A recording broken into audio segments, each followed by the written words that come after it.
With that, I'd just like to introduce our speaker this month, Shane Smith. He's an artist, stand-up comedian, improviser, and cat lover.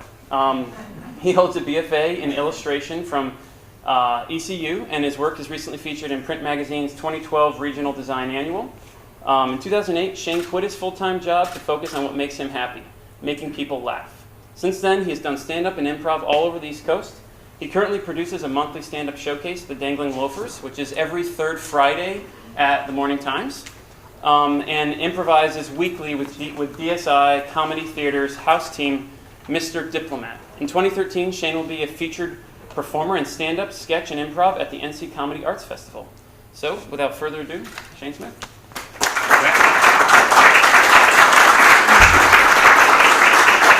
Thank you. Thanks, Matt. I appreciate it. I have to tell you guys, I had a little bit of a freak out this morning.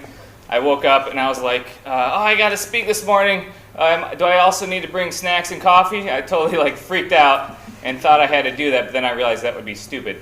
But I did bring a bunch of Slim Jims, and they're in my car in case we get hungry later. They're expired.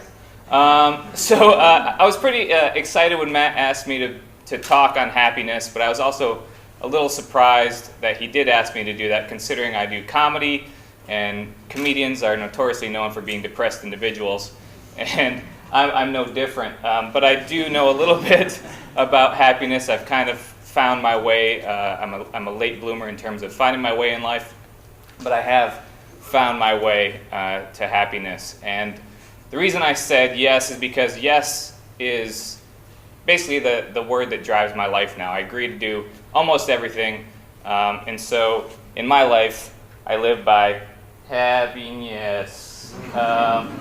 Doesn't really roll off the tongue, but it works, I think. So in order to find happiness, we need to say yes. So throughout my life, and just in general, I always said no, but yes is kind of where I go now. So I was trying to think about what I wanted to talk about today, and I was trying to figure out a way to frame it in a way that would be applicable to you guys, in a way that would not come off as just my own story. And I did a lot of research over the past month trying to figure out what I wanted to talk about and what makes other people happy. I did a lot of reading about Buddhists and what makes them fat and happy. I also read a lot of their manuscripts and tried to figure out what it is that made them so happy. I also ate a lot of Chinese food, trying to figure out what type of wisdom I could find in fortune cookies. I also watched a lot of movies about happy people. This is not one of them. This is a deeply disturbing film and shockingly funny, but it is not a film about happy people.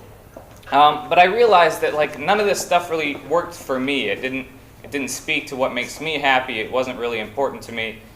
And I was exhausted in terms of trying to figure out what made me happy. And I sat down, just trying to figure out what it was, had a beer, and I realized the thing that makes me most happy in life had been sitting in front of me this whole time, and I hadn't even realized it. I hadn't even noticed. And the thing that makes me most happy in life is cats on the internet.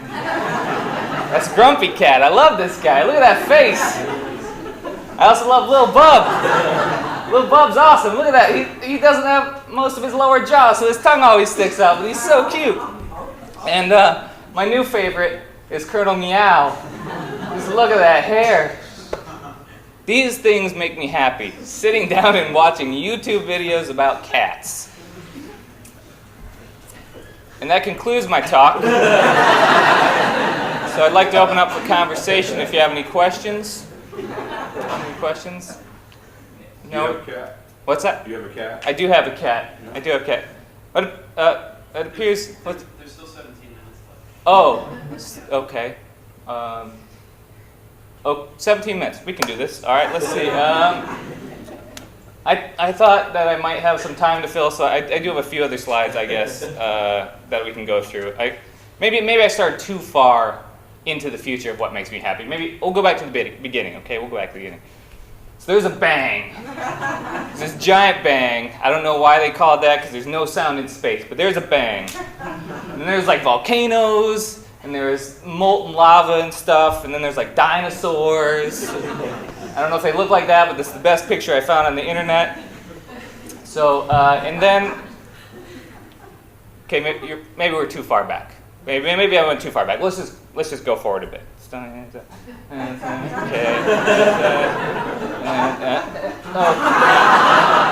May have gone too far. Let me roll it back a bit. Let's see. And perfect. There we go. Mount Rushmore. That's in South Dakota. That's where I'm from. I grew up in South Dakota. I was a small little boy, like most children. And I grew up there, and I was a weird little kid. I didn't really fit in with anybody, but I had a good sense of humor. But I always wanted to be like everybody else. I never really fit in. And I just wanted to be like athletes. I wanted to be like everybody that I saw on TV and people in sports, but I was just too weird. But when I was a kid, I did have a few idols that I looked up to, some heroes. One of them was Michael J. Fox in Family Ties. I was a big fan of his. And I was also a big fan of Kirk Cameron, Dream Guy. And I wanted to be just like both of these guys because they were cool on TV. I wanted to be just like them. And in 6th grade, I decided I was going to be like them, so I dressed exactly like Michael J. Fox in Family Ties. I had khaki, suspenders, button-down shirt, and a tie in 6th grade. Of course, I didn't have hair like Kirk Cameron. I had straight hair, so I got a perm. So my first day of 6th grade, I was dressing like a young Republican with a perm. To be fair, I did ask my mom for the perm, so it's fine. But it's hard to fit in when you dress like that in 6th grade when everyone else is wearing dinosaur shirts. And I found out rather quickly, in order to not get beat up or made fun of, I needed to be really funny. And luckily, I watched a lot of SNL, and I was really into comedy at the time, so it worked out all right. This book is amazing, guys. I love, if you notice, they dog-eared the cover. That way they can find their way back to Kirk Cameron's eyes if they forget their place. And Grace Catalano, she's an awesome author. She actually wrote one of my favorite books, Fred Savage, Totally Awesome. It's an amazing book. If you can, you should read it on your Kindle. You should read it instantly on your Kindle. That's what you should do. She's actually, I hope, working on a new book that'll be coming out shortly, and it's Shane Smith, Bald Yet Happy. It's gonna be a good book. I'm gonna run quickly through my early life in school because it's not very interesting. But what I did in middle school and high school, I didn't work very hard. All I really liked to do was hang out with my friends and just having fun, making them laugh. But I was good at art, but I didn't like art class because people always told me what to do, and I hated people telling me what to do. So I didn't work hard.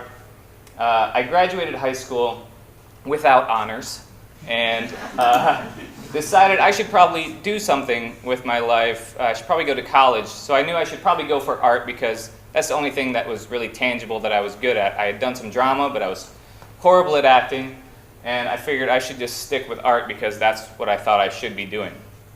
So I did. I get into college at ECU. I applied there because my mom worked there, and I got in, and I didn't apply anywhere else, so it worked out pretty well. So I go to art school, and once again, I'm taking classes, and people are telling me how to do art, and I just didn't like it. It didn't make me happy. I almost quit art school to go into drama halfway through my 4 years. But as I said, it wasn't tangible. It wasn't something I could say, well, I can definitely get a job in acting when I graduate. So I stuck with art against my own better judgment.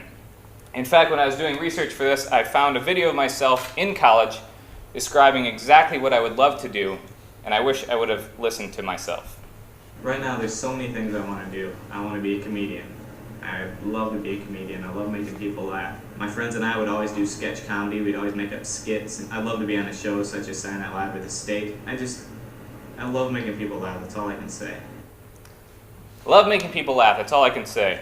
God, I miss that hair. And those eyebrows. Thank God I found a pair of tweezers. That's quite a set of eyebrows.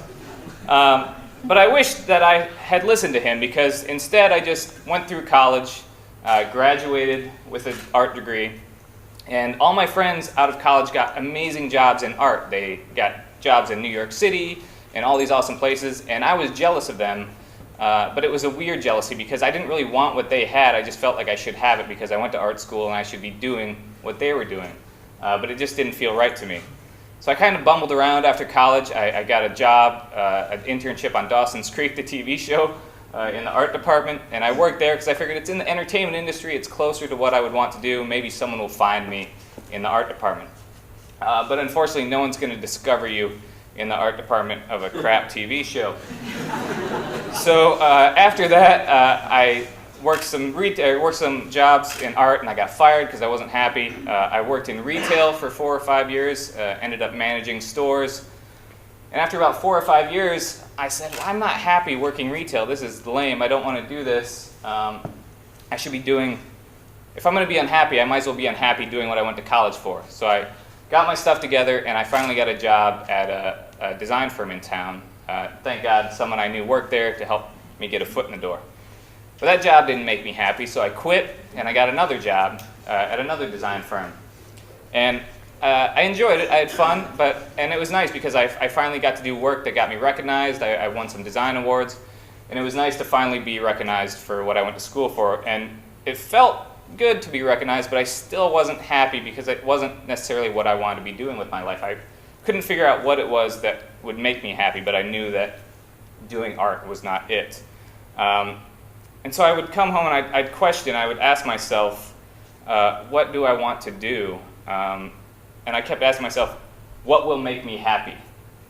But I couldn't figure it out. There was nothing I could grab onto. And I think this is often the wrong question to ask. We ask ourselves, what will make me happy, as if it's something out there that we need to grab.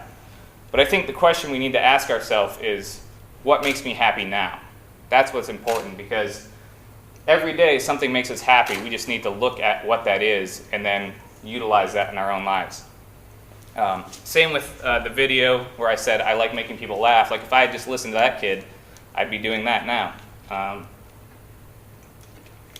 So I decided that to be happy, I would come home every day from work and I'd be sad and depressed, and I'd sit on the couch and I'd drink a beer and I'd watch sitcoms like 30 Rock and The Office, and I'd laugh and I'd go, I should be doing this. This is what I want to do. This makes me happy. But I didn't know how to do it. But I decided I just need to just do it from it. So I decided I was going to quit my job and start doing comedy. But I didn't know where to start. But I looked up a lot of my favorite comedians that were on The Office and 30 Rock, and I found out a lot of them came out of and trained at the Upright Citizens Brigade Theater in New York City. So I figured this is the place that I want to start. So I quit my job and I flew to New York City to take a class. And I want to thank my wife for allowing me to do that. She's always been supportive and has said, do whatever you want to do, and never questioned me, and she's been amazing. So I thank her for that. And I got to the Upright Citizens Brigade Theater. If you're unfamiliar with it, a lot of famous comedians have come out of there or started the theater, such as Amy Poehler, Bobby Moynihan, Horatio Sanz, Aziz Ansari, Kenneth from the 30 Rock. A lot of amazing people have come out of the Upright Citizens Brigade Theater. It's an amazing place. And a lot of people that I tell them when I say that I flew to New York, just quit my job with no plans, and flew to New York to take classes, they're like, really? That's crazy that you did that. But I don't really think of it that way. I've always been like a head first type of guy, except when it comes to shallow bodies of water. Like I've always decided, like I'm not stupid, but I'll try things out. And I think it stems from the fact, an experience I had when I was 14 years old. My dad decided to purchase me a car, and he got me a Chevy Chevette, which mine was blue, but it's pretty amazing.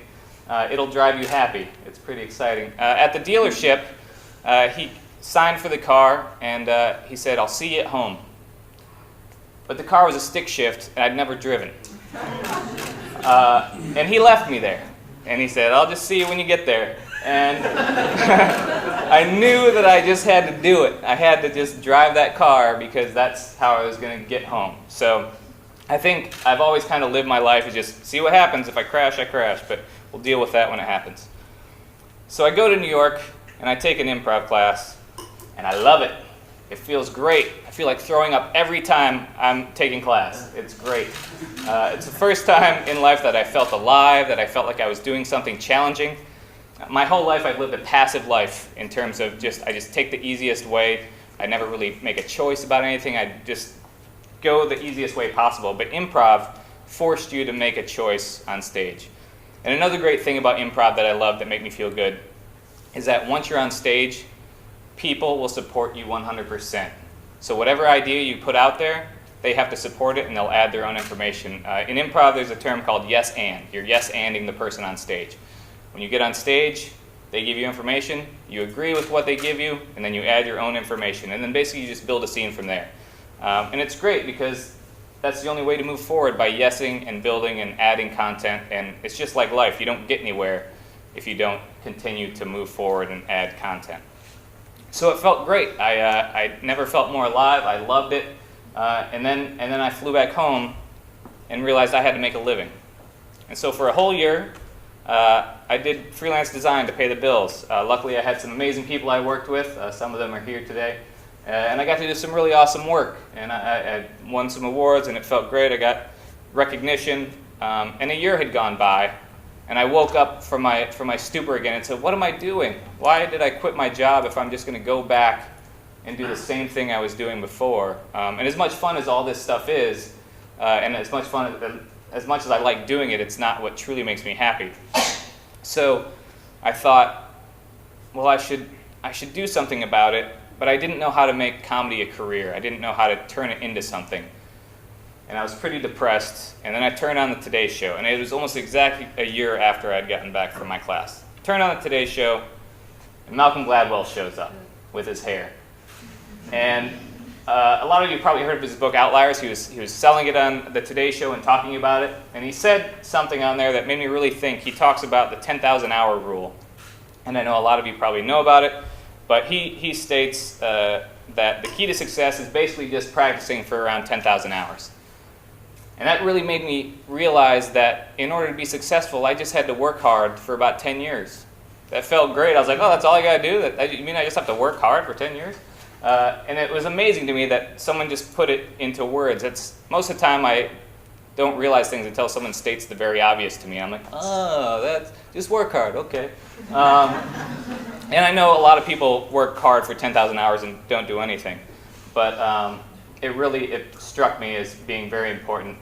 And he says you'll be successful. And success to me is not about becoming famous or getting a job on TV or anything like that. Success to me is something different. A stand-up comedian that I like tweeted recently, success equals heroes become peers, become friends.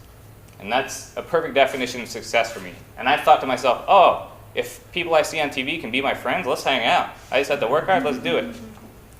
And another thing that made me realize that this is the right direction to go is I had someone I know do this exact 10,000 hour thing, and it worked out very great. I went to school with Scott Avett of the Avett Brothers, and I had art classes with him, and after college I had done their website. And one of the last times I talked to him, he said, oh, we just got signed with Rick Rubin, one of the amazing music producers out there. And I thought about it. From the time that they started with the Avett project to where they were now, it had been about 10,000 years, or 10,000 hours. 10,000 years. I'm sure it went a lot faster for them. But yeah, it had been about 10 years since they started. I'm sure they put in a lot more than 10,000 hours. But it made me realize, oh, here's a real-world example of how this works, and it's someone I know. It wasn't like this weird thing out there that I didn't know who this person was. So it was amazing to me. It just solidified everything that I had been thinking about. During the same time, the Avets had a song, and one of their lyrics in the song is, decide what to be and go be it. And I was like, why didn't I do that before? I always heard this lyric, but I never really thought about it until now. I was like, I just need to actually go do what I want to do instead of sitting on the couch wishing I was somebody else. So I flew back to New York and took another class. and it was amazing. I still felt like puking every time I was on stage. It was great.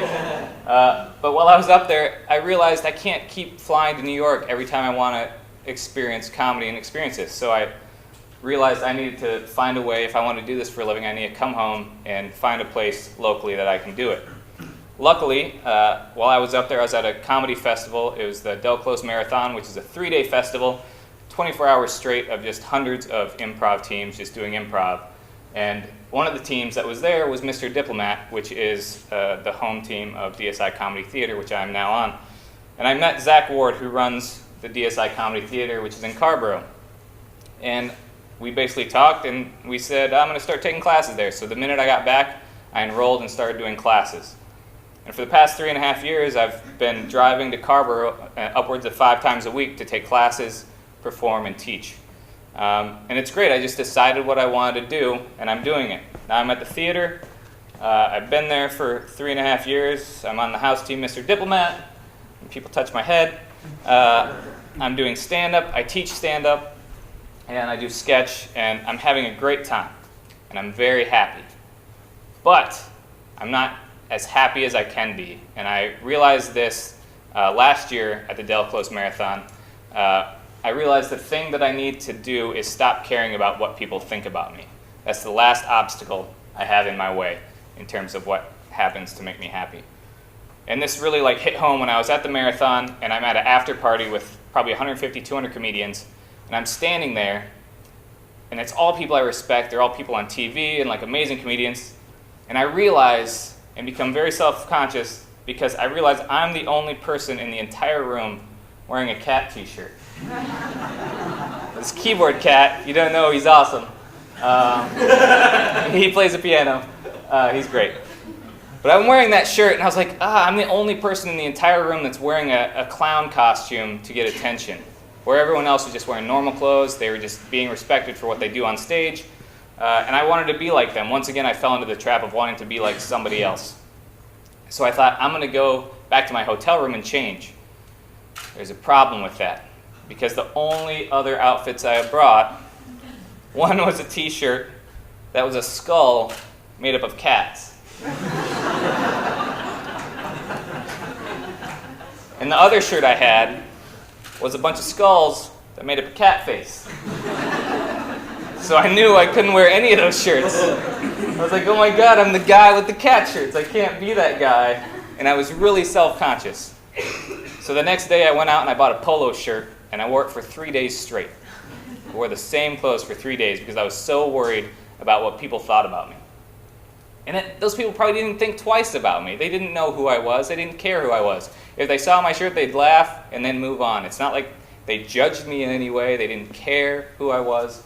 But I was so in my head about it, and I had these demons talking to me saying, you're such an idiot, stop wearing this stuff. And we just need to not listen to that person at all. We're our own worst enemy most of the time. So, in conclusion, I just want to say, here's how I think we should live our lives.